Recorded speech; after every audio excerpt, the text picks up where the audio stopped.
Hey guys, Marcus Kacken from Blindside Football, here to recap last night's Cowboys-Bears game. First, let's start off with obviously the big news. Brandon Marshall breaks two ribs in this game and is now done for the season. I mean, he's been hot and cold all season, I should say. So I don't know how much of a disappointment this is. I mean, obviously he was probably your wide receiver two, maybe even your wide receiver one, but it's really been underperforming this year. So I don't know. I guess I take it for what it is. I think this is an upgrade now to everybody else, basically. Alshon Jeffrey's going to get a bump. Martellus Bennett's going to get a bump. Maybe we see some more design running plays from Matt Forte. But I think all those guys get a bump. And Jeffrey actually had a nice game, 6 for 95 and a touchdown. And Martellus Bennett really becoming a force these last two games, 12 for 84 and a touchdown.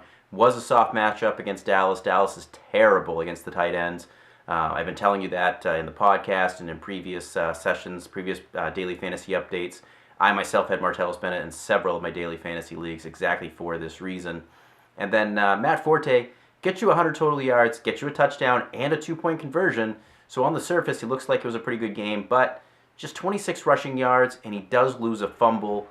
Guys, it's Matt Forte. He's going to be fine, but doesn't seem like he's really bringing in those big 20-point fantasy weeks from week to week like he used to. I've mentioned it before, coming down the stretch, he does have 3 home games throughout these fantasy playoffs, 3 in a row, so hopefully he turns it around a little bit. Again, you like the total yards, you like the touchdown, like 2-point, not a lot you can really complain about there, but just kind of expected a little more. A guy who didn't disappoint in this game, DeMarco Murray, 32 carries, 179 rushing yards and a touchdown, 9 more receptions for 49 receiving yards, 41 touches, guys. 41, including those 9 receptions. He came through big for you, whether it was standard scoring or PPR. He was just a huge, massive beast in this game. Just amazing. He's really making a strong case for being the number 1 overall pick next year.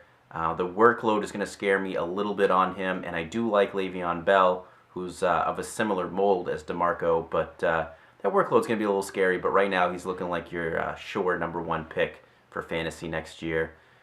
Even Joseph Randle gets in the mix here. He gets 1 carry, just 17 yards, but finds the end zone as well. They were just running at will all over Chicago.